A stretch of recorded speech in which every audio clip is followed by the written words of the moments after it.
Hi, welcome to study IQ. Study IQ में आपका बहुत बहुत स्वागत है। मेरा नाम है राकेश गवालरे और आज के इस वीडियो में हम लोग देखने वाले हैं महाराष्ट्र राज्य का महाराष्ट्र राज्य का इकोनॉमिक सर्वे, यानी मराठी में जिसको बोलते हैं आर्थिक पाहणी। आर्थिक पाहणी, महाराष्ट्राचे आर्थिक पाहणी मग ते आपण बघून घेणार। तो मैं हमेशा ही डेटा एमसीक्यू के माध्यम से रखने की कोशिश करता हूं, तो इसी तरह मैंने एमसीक्यू बनाए हैं। बट सबसे पहले हम समझेंगे कि इकोनॉमिक सर्वे का मतलब क्या होता है और बजट का मतलब क्या होता है। जनरली लोग दोनों को एक जैसा मान लेते हैं, हालांकि वो एक जैसे होते भी हैं बट एग्जैक्टली सेम नहीं होते। अगर मैं बजट के बारे में बात करूं तो बजट जो होता है वो फ्यूचर से रिलेटेड होता है, यानी नेक्स्ट हम क्या करने वाले हैं उससे रिलेटेड होता है। और अगर इकोनॉमिक सर्वे की बात करें, इकोनॉमिक सर्वे की अगर बात करें तो वो पास्ट से रिलेटेड होता है, यानी पिछले सालों में हमारे यहाँ पे जो एक्टिविटीज रही, फाइनेंशियल एक्टिविटीज, वो क्या रही। ये दोनों में बड़ा डिफरेंस है। यानी इकोनॉमिक सर्वे पास्ट होता है और बजट क्या होता है, फ्यूचर। इसके अलावा एक और बड़ा डिफरेंस ये है कि इकोनॉमिक सर्वे सिंस पास्ट होता है इसलिए उसकी उतनी सीक्रेसी मेंटेन नहीं की जाती, बट बजट फ्यूचर होता है, वो बहुत सारी चीजों के ऊपर इंपैक्ट डालता है, इस वजह से उसकी बहुत ज्यादा सीक्रेसी मेंटेन की जाती है। और जब फाइनेंस मिनिस्टर विधानसभा में या लोकसभा में उसके बारे में बात करते हैं तभी वो सबके सामने आता है। क्योंकि अगर किसी इंडिविजुअल को इंफॉर्मेशन मिल गई कि मान लीजिए रिलायंस या फिर समझ लीजिए कि स्टेट बैंक ऑफ इंडिया में गवर्नमेंट 2000 करोड़ डालने वाली, किसी को पता चल गई, तो वो बंदा क्या करेगा, एसबीआई के शेयर परचेस कर लेगा और दूसरे दिन जब जैसी खबर पता चलेगी कि 2000 इसमें डलने वाले तो उसका शेयर प्राइस बढ़ जाएगा, तो उसको एक अकेले को फायदा मिल गया। इससे बेटर जब फाइनेंस मिनिस्टर सबके सामने अनाउंसमेंट करते हैं तो फिर सभी को फायदा मिलेगा, उसको किसी का नुकसान नहीं, किसी का फायदा नहीं। इसलिए बजट की सीक्रेसी बहुत ज्यादा मेंटेन की जाती है और इकोनॉमिक सर्वे सिंस पास्ट हो चुका है इसलिए उसकी सीक्रेसी इतनी ज्यादा मेंटेन नहीं की जाती। ये एक तरीके से ओपन होता है। तो आइए बात करते हैं, अब हम स्टार्ट करते हैं। अग्रिम अनुमानों के अनुसार महाराष्ट्र राज्य की अर्थव्यवस्था 2020-21 के दौरान डैश प्रतिशत बढ़ने की उम्मीद है। तो मैं आपको एक इंपॉर्टेंट चीज बताता हूं, वो ये है कि इस पेंडेमिक में, इस महामारी में, कोविड-19 में सारे सेक्टर्स बहुत ज्यादा अफेक्टेड रहे, उनके ऊपर बहुत इंपैक्ट आया, नेगेटिव उनकी ग्रोथ रेट रही। बट एकमात्र ऐसा सेक्टर था जिसने पॉजिटिव यानी सकारात्मक ग्रोथ शो की, वो था एग्रीकल्चर सेक्टर। एग्रीकल्चर, आपको पता होगा 3 सेक्टर इंपॉर्टेंट होते हैं, एक तो एग्री वाला, दूसरा इंडस्ट्रीज वाला यानी मैन्युफैक्चरिंग का, और तीसरा वाला क्या होता है, सर्विस सेक्टर। तो इसमें सभी को पता है लॉकडाउन लग गया था तो इंडस्ट्रीज की तो बुरी हालत हो गई थी, पूरी तरह से वो बंद पड़ गई थी। सर्विस सेक्टर के बारे में बात करें, लोगों के पास पैसे ही नहीं थे तो लोग किस तरीके की सर्विस लेंगे, सारे कोचिंग क्लासेस बंद हो चुके थे, सारे कॉलेजेस बंद हो चुके थे। यानी सर्विस जैसा अगर कोई सर्विस चली तो वो सिर्फ एक ही सर्विस चली, मुझे जो लगता है वो है डॉक्टरों की, बाकी और किसी की कोई सर्विस ज्यादा चल नहीं पाई। तो इस बजट में जो ज्यादा आपको डेटा देखने को मिलेगा वो कृषि से रिलेटेड ज्यादा देखने को मिलेगा, क्योंकि कृषि में आपने फसल बो दी, हालांकि कृषि भी इंपैक्ट हुई, बट अगर आपने फसल बो दी और लॉकडाउन लग भी गया तो उतना ज्यादा प्रभाव उसके ऊपर नहीं पड़ा। हाँ, इंडस्ट्रीज और सर्विसेज के ऊपर बहुत ज्यादा प्रभाव पड़ा। तो ये भी एक दुर्भाग्यपूर्ण डेटा है। कितने से हमारी इकोनॉमी ग्रो करने वाली है, तो वो ग्रो करने वाली है -8, यानी नेगेटिव में आ चुकी है। -8% नेगेटिव से हमारी इकोनॉमी ग्रो करने की, जिसको बोलते हैं, आशंका है। आगे बात करेंगे, 2020-21 के दौरान कृषि और संबद्ध गतिविधियां डैश प्रतिशत की वृद्धि होने की उम्मीद है। मैंने फिर से बोलूंगा आपको कि 2 सेक्टर एकदम बुरी तरह से इंपैक्टेड रहे, इंडस्ट्री और सर्विस। सिर्फ एक ही सेक्टर ने पॉजिटिव ग्रोथ रेट शो की और वो है industries, sorry, agriculture and allies activity. तो वो कितने से ग्रो करेगी, 11.7% से। अर्थव्यवस्था के 3 प्रमुख क्षेत्रों, उद्योग, सेवा और कृषि क्षेत्रों में से कोविड-19 में सबसे कम प्रभावित होने वाला तथा सकारात्मक वृद्धि दर प्रदर्शित करने वाला कौन सा क्षेत्र रहा।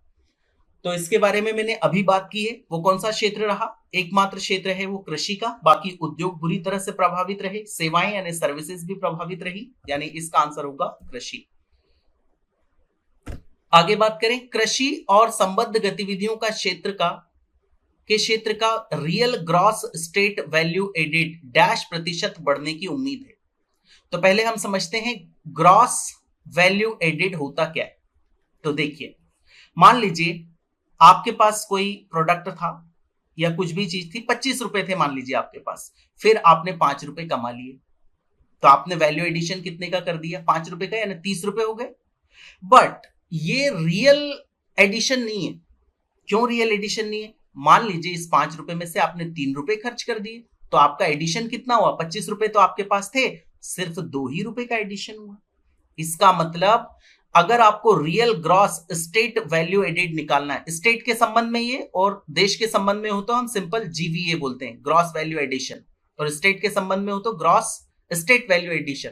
ठीक इसी तरह से जैसे जीडीपी होता है, GDP means gross domestic product, और एक होता है GSDP, GSDP means GSDP means gross state domestic product, ये होता है। ठीक ऐसा ही ये भी होता है जीवीए। तो इसमें स्टेट ऐड किया मींस महाराष्ट्र रिलेटेड बात हो रही। आपको सब्सट्रैक्ट क्या करना है इसमें से? जितना कंजम्पशन हो चुका है, जो आप खर्च कर चुके हैं, उसको हटाना है, तो ही रियल एडिशन मिलेगा ना। कि आपकी वैल्यू 27 रुपए की थी, आप कितने की हो गई? मान लीजिए 30 रुपए की हो गई, 2 रुपए उसमें से खर्च हो गए, तो 1 ही रुपए की वैल्यू एडिशन हुई। तो ये कितने से बढ़ने की उम्मीद है? 11.7% से। यानी पहले अगर 100 रुपए की थी तो आप कितना उसमें 11.7 रुपीज और ऐड हो जाएगा। आगे बात करेंगे, कृषि उत्पादन में समग्र वृद्धि के कारण फसल क्षेत्र में वृद्धि डैश प्रतिशत होने की उम्मीद है। सभी को पता है कि अगर कृषि क्षेत्र में उत्पादन बढ़ेगा तो वो एक ही वजह से बढ़ सकता है, फसल अच्छी तरह से हो, फसल ज्यादा हो। तो फसल क्षेत्र में उत्पादन कितना बढ़ने की उम्मीद है? वो है 16.2% ज्यादा होने की उम्मीद है। फिर आगे बात करते हैं हम, फिर इनका ये अलग अलग डेटा है। तो इसमें सबसे पहले आपके सामने है लाइव स्टॉक। लाइव स्टॉक यानी जैसे पोल्ट्री फार्म होता है वो लाइव स्टॉक में आता है, या फिर कोई बकरी पालन करता है वो भी लाइव स्टॉक में आता है।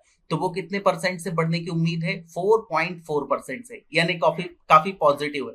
फॉरेस्ट्री एंड लॉगिंग, यानी फॉरेस्ट्री से रिलेटेड जो इंडस्ट्री है, वो इंडस्ट्री नहीं, एग्रीकल्चर सेक्टर में जो है वो 5.7% से बढ़ने की उम्मीद है।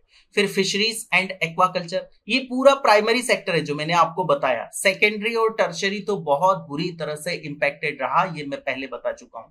तो फिशरीज एंड एक्वाकल्चर ये भी किस में आता है? एग्रीकल्चर में ही आता है, प्राइमरी सेक्टर में आता है। तो ये कितना 2.6% से बढ़ने की उम्मीद है। मैं ये नहीं बोलता कि आपको ये सारा डेटा याद होना चाहिए, बट हाँ ये आपको पता होना चाहिए कि इसमें ये क्या क्या होता है। हालांकि ये डेटा याद भी कर लेंगे तो बहुत अच्छी बात है।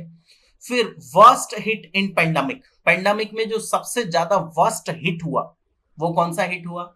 मैन्युफैक्चरिंग, और वो कितना? माइनस से, नेगेटिव से 11.8% से ये हिट हुआ। सभी को पता है सारी इंडस्ट्रीज बंद हो गई थी, लेबर भी नहीं थे, लेबर सब अपने अपने जगह पे चले गए थे, जहां उनका गांव था वहां चले गए थे, वो सभी लोगों ने देखा। फिर कंस्ट्रक्शन का भी सेम है, लेबर भी नहीं रहेगा, और इस पेंडेमिक में लोगों के पास पैसा भी नहीं था। लोगों ने जो पैसा रख के रखा था वो किसके लिए? जिंदा रहने के लिए, खाने पीने की वस्तुओं के लिए पैसा रख के रखा था। तो डेफिनेटली फिर कंस्ट्रक्शन भी बहुत बुरी तरह से प्रभावित हुआ और मैन्युफैक्चरिंग भी प्रभावित हुआ। और अभी ये खत्म नहीं हुआ, इंडस्ट्री एक्सपेक्टेड टू -11.3%, यानी अभी जो अगला साल आने वाला है, ये जो ईयर आने वाला है, यानी जो चल रहा है, उसमें कितने परसेंट से माइनस में वो भी उसकी भी ग्रोथ होने वाली इंडस्ट्री की। सर्विस सेक्टर डेफिनेटली ये भी इंपैक्ट होगा -9% से। ये एक्सपेक्टेड है, ये एक्सपेक्टेड है, और ऐसा हो चुका है मैन्युफैक्चरिंग और कंस्ट्रक्शन के साथ में। आगे बढ़ते हैं, भारत की कुल नॉमिनल जीडीपी में राज्यों के योगदान का औसत हिस्सा उच्चतम महाराष्ट्र का है। यह कितने प्रतिशत है? सभी को पता है ये भारत है हमारा, ठीक है। इसमें बहुत सारे स्टेट्स हैं, मान लीजिए ये है अपना महाराष्ट्र, इधर मध्य प्रदेश, एमपी, फिर यूपी, ऐसे सारे के सारे स्टेट्स आपने ले लिए। तो अगर भारत की कुल जीडीपी है तो इन स्टेट्स का कंट्रीब्यूशन होता है, तभी तो पूरी जीडीपी बनती है इनके कंट्रीब्यूशन से। तो इसमें सबसे ज्यादा कौन कंट्रीब्यूट करता है ये आपको पता होना चाहिए। तो बड़ी ही अच्छी बात है कि इसमें सबसे ज्यादा महाराष्ट्र हमारा कंट्रीब्यूट करता है भारत की जीडीपी में। यानी जितने टोटल पैसे हैं उसका कितने परसेंट, यानी जितनी टोटल हमारी जीडीपी उसका कितने परसेंट महाराष्ट्र कैरी करता है, तो उसका आंसर है 14.2%। ये फर्स्ट प्लेस पे है और सेकंड प्लेस पे है उत्तर प्रदेश, यूपी। यानी ये दो राज्य काफी ज्यादा हमारी जीडीपी में क्या करते हैं, योगदान देते हैं। तो इसका आंसर होगा 14.2%। फिर आगे बढ़ते हैं। 2020-21 के दौरान प्रति व्यक्ति राज्य आय डैश पर होने की उम्मीद है। तो प्रति व्यक्ति आय के बारे में सभी लोगों को पता होगा, नहीं भी पता तो मैं थोड़ा सा बता देता हूं। प्रति व्यक्ति आय अगर देश की बात करें तो कुल एक साल में कितना आपने पैसा कमाया पूरे देश ने मिला के, मान लीजिए 5,000 रुपए कमाया, ठीक है, और मान लीजिए पॉपुलेशन कितनी पूरे देश की, मान लीजिए 20 है, तो इसको कैंसिल करूं इसको कैंसिल करूं तो कितना आ जाएगा 250, यानी 250 रुपए प्रत्येक व्यक्ति ने कमाया 20 में से। बट ये जो डेटा होता है ये ग्रोथ को रिप्रेजेंट करता है, डेवलपमेंट को नहीं। याद रखना, ग्रोथ और डेवलपमेंट में फर्क होता है। ग्रोथ का मतलब क्या होता है, नेचुरल ग्रोथ, और डेवलपमेंट अलग चीज होती है। देखिए जैसे मान लीजिए एक ही दिन दो बच्चों का जन्म होता है, एक का गरीब परिवार में होता है, एक का किस में होता है, अमीर परिवार में। तो गरीब परिवार का जो बच्चा है वो क्या करेगा, 5 साल बाद अगर देखें या 10 साल बाद इसको देखें और 10 साल बाद इसको देखें, तो ये भी बच्चा 10 साल का हो जाएगा, फिजिकली ये भी बड़ा हो जाएगा, और ये भी 10 साल का होगा, ये भी बड़ा हो जाएगा। बट क्या इसको अच्छी एजुकेशन मिली है, क्या इसका लिविंग स्टैंडर्ड अच्छा है, क्या इसको पीने के लिए साफ पानी मिला है, क्या इसको खाने के लिए अच्छा भोजन मिला है, ये सब नहीं मिला। बट एक अमीर घराने का अगर बच्चा है तो उसको क्या मिलेगा, इन जनरल बात कर रहा हूं मैं, उसको क्या मिलेगा, अच्छा भोजन, रहने के लिए अच्छी एसी लगा हुआ, खाने के लिए अच्छा भोजन, पीने के लिए अच्छा साफ पानी। यहां तो इसका मतलब क्या हुआ, इसकी तो ग्रोथ हुई, किसकी, ये गरीब बच्चे की ग्रोथ हुई, और अमीर बच्चे की क्या हो गई, अमीर बच्चे का डेवलपमेंट हुआ। ठीक ऐसा ही होता है। मान लीजिए 250 प्रति व्यक्ति आय है 250, और एक व्यक्ति 5 रुपए कमाता है और एक 500 रुपए कमाता है।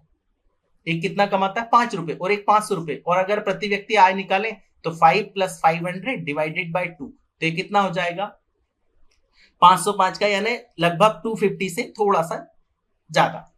और 250 से ज्यादा हुआ तो भाई ये तो 500 रुपए कमा रहा है, ये 5 रुपए कमा रहा है, तो ये जो डेटा है ये सही रिप्रेजेंट कर रहा है क्या, नहीं। यानी जो गरीब आदमी वो तो गरीब ही रहा, और अमीर और भी अमीर हो गया, तो ये इसका सही रिप्रेजेंटेशन नहीं होता। तो प्रति व्यक्ति आय स्टेट की कितनी है, हमारी रहने की उम्मीद है 1,88,784, इतनी प्रति व्यक्ति आय रहने की उम्मीद है। आगे बात करते हैं।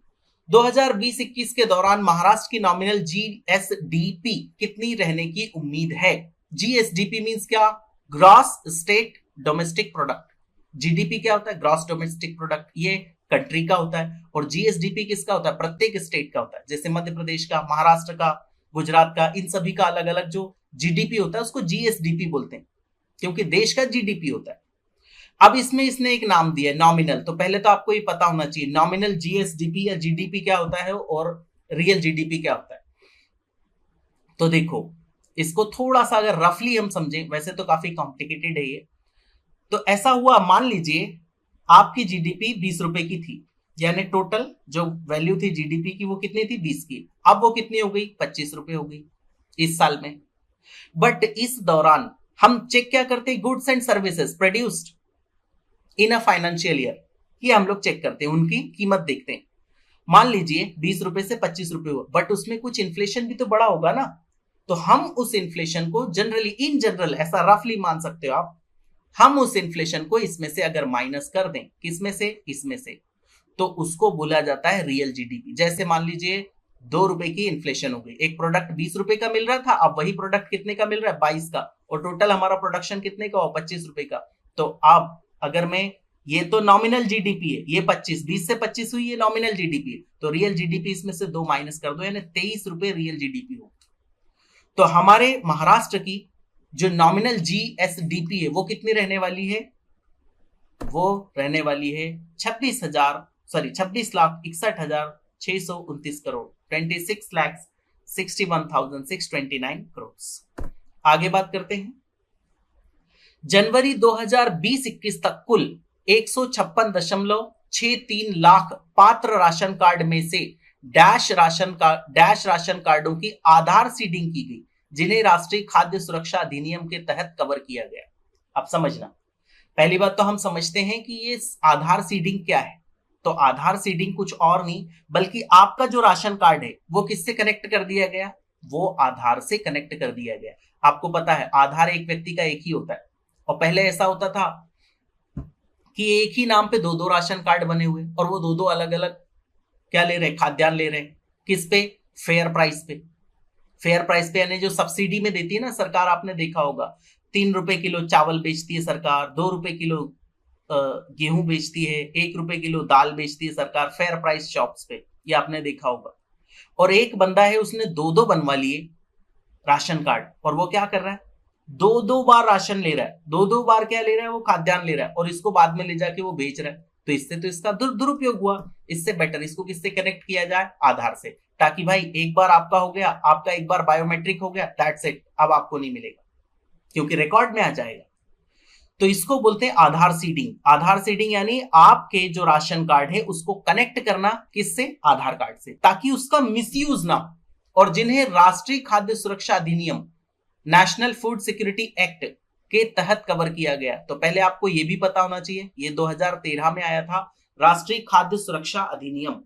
और राष्ट्रीय खाद्य सुरक्षा अधिनियम क्या होता है, वो एक सिंपल सी चीज है। देखो पहले हमारे यहां पे आपने एक सुना होगा DPSP, directive principles of state policy, DPSP, यानी इसमें बहुत सारे प्रोविजंस डाले गए थे, जैसे कि सभी को शिक्षा दी जाएगी, ये किसकी जवाबदारी है, देश की जिम्मेदारी है, राज्य की जिम्मेदारी ये। बट जब भारत को आजादी मिली थी तब हमारे पास इतने रिसोर्सेस नहीं थे कि हम सभी को शिक्षा दे पाए, सभी को खाना दे पाए। इसलिए ये जो डीपीएसपी होते इनके ऊपर कोर्ट में चैलेंज नहीं हो सकता। अगर आपको एजुकेशन नहीं मिल रही और आप कोर्ट में जाएंगे तो कोर्ट उसके लिए सरकार को ये आदेश नहीं दे सकता कि नहीं आप ये बिल्कुल करिए, ये संभव नहीं। DPSP can not be challenge in the court. But हाँ, अगर इसके ऊपर एक्ट बन जाता है तो अब अगर आपको खाना नहीं मिला या आपको खाद्यान्न पदार्थ नहीं मिला या फिर आपके बच्चे को एजुकेशन नहीं मिली, तो आप कोर्ट में जाके क्लेम कर सकते हैं कि मेरे बच्चे को अच्छे स्कूल में या फिर जो भी स्कूल उनके पास अवेलेबल है सरकार के पास, उसमें एजुकेशन नहीं मिल रही या मुझे राशन नहीं मिल रहा, मैं इसके लायक हूं, वो आपको सिद्ध करना होगा कि मैं इस लायक था बट मुझे नहीं मिला। तो कोर्ट डेफिनेटली उसका आदेश करेगा कि इन्हें अमुक चीजें आप उपलब्ध कराइए। तो इसका आंसर क्या होगा, 153.12 लाख इतने आधार कार्ड की, सॉरी इतने राशन कार्ड की आधार सीडिंग की गई है। आगे बढ़ते हैं। जनवरी 2021 तक खाद्यान्न वितरण के लिए राज्य में पॉइंट ऑफ सेल डिवाइस, अब ये पॉइंट ऑफ सेल क्या होता है, ये एक सेंट्रलाइज सिस्टम होता है, बताता हूं मैं। डैश फेयर प्राइस शॉप्स में लगाए गए, आपको पता होगा पीडीएस, पब्लिक डिस्ट्रीब्यूशन सिस्टम, इसमें फेयर प्राइस शॉप्स होती है जहां पे कि राशन कार्ड आप लेके जाते हैं तो वो आपको क्या देते हैं, 3 रुपए किलो गेहूं चावल, 2 रुपए किलो गेहूं, ये सब उनके अलग अलग रेट्स होते हैं। तो ये ऐसा होता है कि महाराष्ट्र का अगर राशन कार्ड है तो वो महाराष्ट्र में ही चलेगा, यूपी का राशन कार्ड है तो वो यूपी में ही चलेगा। इसको बोला जाता है क्या, इसको बोला जाता है कि ये जहां पर वैलिड होगा, जिस राज्य का वहीं पे वैलिड होगा। बट अब सरकार ने क्या किया, एक चीज बनाई है, one nation one ration card, one nation one ration card, ये बनाए। अब इससे क्या कि आपने एक बार एक राशन कार्ड ले लिया और उसको इससे कनेक्ट कर दिया गया, एक सिस्टम है हमारा, सेंट्रलाइज सिस्टम है, उस सिस्टम से कनेक्ट कर दिया। तो आप मान लीजिए यूपी के हैं और आप राशन लेना चाहते हैं महाराष्ट्र में, तो आप अपना राशन कार्ड यहाँ पे दिखाइए, वहां पर आप बायोमेट्रिक कीजिए और आप यहां से भी राशन ले सकते हैं। तो उसके लिए एक मशीन की जरूरत होती है, वो मशीन कौन सी होती है, पॉइंट ऑफ सेल डिवाइस। ये डिवाइस कितने फेयर प्राइसेस में इंस्टॉल किए गए महाराष्ट्र के, तो इसका आंसर होगा 52,532 इतने राशन कार्ड, सॉरी इतनी फेयर प्राइस शॉप्स में ये डिवाइस लगाई गई ताकि वहां पर लोग किसका फायदा ले सकें, ये जो दूसरे स्टेट के लोग हैं वो किसी और स्टेट में भी यानी महाराष्ट्र में आके क्या कर सकते हैं, अपने राशन कार्ड से राशन ले सकते हैं। फिर 31 मार्च 2021 तक शिव भोजन थाली का मूल्य घटाकर डैश कर दिया गया है। आपको पता होगा ये जो पैंडेमिक है इसमें सरकारों की भी हालत खराब है, इंसानों की भी हालत खराब है, उसमें गरीब लोगों की खासकर ज्यादा हालत खराब है। तो सरकार ने एक योजना पहले ही लेके आई है, पेंडेमिक से पहले की योजना है, शिव भोजन थाली। इसमें ऐसा रहता है कि 10 रुपए में आपको एक थाली खाना देती है सरकार, और वो भी अच्छी क्वालिटी का। शिव भोजन थाली के बारे में आपने सुना होगा, इसके बारे में मैं करंट अफेयर में काफी चर्चा कर चुका हूं। तो अब ये 10 रुपए भी सिंस ज्यादा पड़ रहे किसमें, इस पेंडेमिक में, तो सरकार ने इसका मूल्य घटा के कितना कर दिया, 5 रुपए में ही दे देंगे आपको एक थाली। ये सरकार ने किया। कब तक, 31 मार्च 2021 के लिए, बिकॉज ऑफ तक के लिए, बिकॉज ऑफ दिस पेंडेमिक। इस पेंडेमिक में सभी लोग परेशान हैं। आपने देखा होगा मजदूर वगैरह कितने परेशान हुए, और आज भी ऐसी कंडीशन है करीब करीब। तो इसका आंसर होगा क्या, 5 रुपए। आगे बढ़ते हैं हम। राज्य की राजस्व प्राप्ति 2020-21 के लिए डैश करोड़ है। अब ये राजस्व प्राप्ति क्या, इसके बारे में मैं पहले भी बहुत बार बता चुका हूं। बजट की अगर बात करें तो बजट में ना 2 पार्ट होते हैं, एक होता है रिसिप्ट और एक होता है क्या, एक्सपेंडिचर। तो रिसिप्ट कितनी, राजस्व प्राप्ति कितनी, तो राजस्व प्राप्ति है हमारी 2020-21 के लिए होने वाली है 3,47,457 करोड़। इतनी राजस्व प्राप्ति यानी रेवेन्यू रिसिप्ट होने वाला है। रेवेन्यू रिसिप्ट भी 2 तरीके की होती है, एक तो कैपिटल रिसिप्ट और एक होती है रेवेन्यू रिसिप्ट। अब ये कैपिटल और रेवेन्यू को मैं थोड़ा सा बताता हूं, क्योंकि अगली क्लास में इसको और ज्यादा हम डिटेल में देखेंगे। देखिए, जब आपको पैसा मिलता है तो वो 2 तरीके से मिल सकता है। एक तो आज आपकी मान लीजिए एग्जाम है और पिताजी ने कहा कि ये लो बेटा 500 रुपए और जाके आप एग्जाम दे के आ जाओ, ये आपको 500 रुपए मिले, तो इसके बदले में आपको कुछ देना पड़ा क्या, नहीं। ये क्या है, एक तरीके की रेवेन्यू रिसिप्ट होगी। बट आपके पिताजी ने आपको पैसे नहीं दिए, तो आपने क्या किया, फ्रेंड से 500 रुपए उधार ले लिए। 500 रुपए उधार ले लिए तो फ्रेंड आपसे क्या करेगा, इंटरेस्ट चार्ज करेगा। अगर कोई अच्छा फ्रेंड है तो नहीं करेगा, वो अलग बात है। 500 रुपए का वो इंटरेस्ट चार्ज करेगा, यानी इससे आपकी क्या, एक लायबिलिटी क्रिएट होगी। यानी ये कौन सा रिसिप्ट हुई, ये है कैपिटल रिसिप्ट इसको बोलते हैं। और रेवेन्यू रिसिप्ट जो पिताजी ने 500 रुपए दिए थे, क्योंकि इसके बदले में आपका कुछ भी नहीं गया। और इसके बाद में अगर ऐसा हुआ कि दोस्त ने ऐसे पैसे नहीं दिए तो आपने उसको 200 रुपए की अपनी घड़ी बेच दी, तो ये भी कौन सी रिसिप्ट है, कैपिटल रिसिप्ट है। कैपिटल रिसिप्ट, क्योंकि इसके बदले में आपका जो असेट था, आपकी जो घड़ी थी, वो आपके पास से चली गई। तो ऐसे ही 2 रिसिप्ट होती है, एक रेवेन्यू रिसिप्ट और एक कैपिटल रिसिप्ट। तो राजस्व प्राप्ति यानी रेवेन्यू रिसिप्ट 2020-21 के लिए डैश करोड़ रुपए है, तो वो है 3,47,457 करोड़। वास्तविक राजस्व प्राप्ति अप्रैल से दिसंबर 2020 के दौरान डैश करोड़ था। तो आपको पता होगा हमारी राजस्व प्राप्ति जितनी बजट में एस्टिमेट जितना लगाया गया था, उसे सिर्फ 50.8% मिला, क्योंकि इस पेंडेमिक ने काफी इंपैक्ट डाला हमारे ऊपर। तो इसका आंसर है कितना, 1,76,450 इतने करोड़ रुपए की वास्तविक राजस्व प्राप्ति हुई। आगे बात करते हैं राज्य का राजस्व व्यय। अब देखिए, जैसे आपको रिसिप्ट हुई थी 3 तरीके से, ऐसे ही राजस्व व्यय भी कर सकते हो आप, खर्च भी। कैसे कर सकते हो, एक तो होता है रेवेन्यू एक्सपेंडिचर और एक होता है कैपिटल एक्सपेंडिचर। कैपिटल एक्सपेंडिचर, तो रेवेन्यू एक्सपेंडिचर वो होता है जिसके बदले में सरकार को कुछ भी नहीं मिलता है। जैसे एग्जांपल से समझे, आपने क्या किया, 200 रुपए कमाए थे और उसमें से आपने 100 रुपए क्या कर दिए, खाने पे खर्च कर दिए। तो ये कौन सा एक्सपेंडिचर हुआ, रेवेन्यू एक्सपेंडिचर, क्योंकि इसके बदले में आपको कोई इनकम होने वाली नहीं है, कोई फाइनेंशियल लाभ इसके बदले में आपको होने वाला नहीं है। सरकार का भी ऐसा ही होता है। जैसे रेवेन्यू एक्सपेंडिचर में सरकार ने क्या किया, पेंशन दे दी, जो वृद्ध लोग हैं उन्हें, जो एजेड लोग हैं उन्हें पेंशन दे दी, तो बदले में सरकार को कुछ पैसा मिलेगा क्या, नहीं, फाइनेंशियली कोई लाभ नहीं होगा। बट हाँ, उनकी योजनाएं होती, स्कीम्स होती, उनसे उन्हें लाभ होते, दूसरे तरीके के वेलफेयर स्टेट का एक कंसेप्ट है। बट इसे बोला जाएगा revenue expenditure. But capital expenditure क्या, मान लीजिए 200 रुपए की आपकी इनकम हुई थी, आपने 100 रुपए क्या किए, उधार दे दिए किसी को 2% के इंटरेस्ट रेट पे, तो इससे आपको क्या मिलेगा, इससे आपको बाद में लॉन्ग टर्म में पैसा मिलेगा। ये होता है कैपिटल एक्सपेंडिचर। तो राजस्व व्यय यानी रेवेन्यू एक्सपेंडिचर कितना हुआ, तो वो होने वाला है 3,56,968 करोड़ 2020-21 के अनुसार। आगे बात करेंगे फिर कैपिटल रिसिप्ट में, यहां पे मैंने लिखा है 20% ऑफ टोटल रिसिप्ट, ये कैपिटल रिसिप्ट में हमें मिला है। यानी कैपिटल रिसिप्ट 2 ही तरीके से हो सकती है, ध्यान रखना, या तो आप अपने यहां से कोई लायबिलिटी क्रिएट करें, उधार लेंगे तो लायबिलिटी क्रिएट होगी, बाद में इंटरेस्ट पे करना होगा, या फिर आपका असेट का रिडक्शन होगा। असेट यानी आपके पास कुछ वस्तु है उसको आप बेच दें, जैसे सरकार भी ये करती है, या तो वो उधार लेती है आरबीआई से, वर्ल्ड बैंक से, आईएमएफ से, इन सब से उधार लेती है।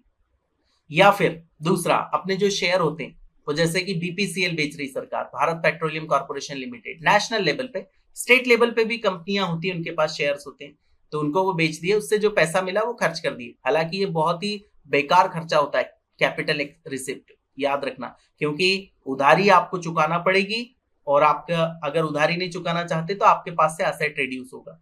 फिर कैपिटल एक्सपेंडिचर, टोटल एक्सपेंडिचर का बहुत ही कम 17.8% है। कैपिटल एक्सपेंडिचर यानी ऐसा कोई एक्सपेंडिचर जिससे लॉन्ग टर्म में सरकार को क्या मिलने वाला है, कुछ पैसा मिलने वाला है। जैसे कि मान लीजिए सरकार ने बना दिया क्या, हाईवे। हाईवे अगर सरकार ने बनाया तो बाद में उससे क्या मिलेगा, टोल टैक्स मिलेगा, पैसा मिलेगा, तो वो किस में आएगा, total expenditure, sorry capital expenditure में। फिर हम बात करेंगे फिस्कल डेफिसिट की। तो फिस्कल डेफिसिट के ऊपर में अगले वीडियो में अच्छा डिटेल में बात करेंगे, क्योंकि ये पूरे वीडियो में ये कंप्लीट नहीं हो पाएगा। नेक्स्ट वीडियो का आप इंतजार करिए, उसमें हम इसको कंप्लीट करेंगे। वैसे मैं पहले भी बता चुका हूं, बट हाँ ये बहुत ही कॉमन चीज है जो बार बार एग्जाम में पूछी जाती है। इसका कंसेप्ट आपको पता होना चाहिए, इसके ऊपर इंटरव्यू में भी क्वेश्चंस होते हैं। फिस्कल डेफिसिट, फिस्कल डेफिसिट होता है उधारी। जैसे हमारी टोटल जीडीएसपी कितनी है, मान लीजिए 100 रुपए की है, और उसमें 2.1% यानी 2.1% आपने उधार लिया, दैट इज फिस्कल डेफिसिट। हालांकि इतना इजी नहीं है जितना मैं बोल रहा हूं, फिर भी अगली क्लास में हम इसको अच्छे से कवर करेंगे। Debt to GDSP, debt to GDSP यानी उधारी और gross domestic state product, total GDSP of state upon total debt of the state. ये फॉर्मूला अगर आप याद कर लें तो अच्छी बात है। अगली क्लास में हम इसको डिटेल में डिस्कस करेंगे। ये कितना रहा, debt to GDSP 19.6%। So this is the end of the video. जय हिंद, जय महाराष्ट्र।